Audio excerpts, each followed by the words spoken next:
Эмне жакшы. Ал жай сурап, кучак жайып тосуп алып, тирүүлүктө чай чечип турган жакшы. Кетсе деп кабак серппей алып калып, таң атканча сонун маек курган жакшы. Сагыныштар тарабастан жоодар карап, бири-бириңе тойбой тиктеп турган жакшы.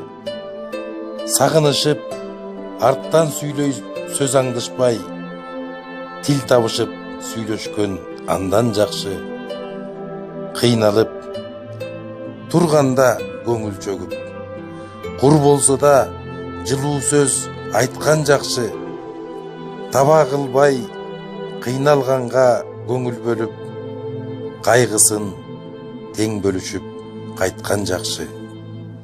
Уулдарыңа ыймандуу келин алып, тектүү жерден куда сөөк күткөн жакшы. Кыздарыңдын бактысын тилеп анан, небере чөбүрөнү өпкөн жакшы. Туура сүйлөп, түз жолдон тайбай келип, кадырман каарлыкка жеткен жакшы. Сыркоолоп төшөктө жатып калбай, оорубай туруп, о дүйнө кеткен жакшы. Оорубай туруп, о дүйнө кеткен жакшы. Эмне жакшы. Асейин Касымалиев.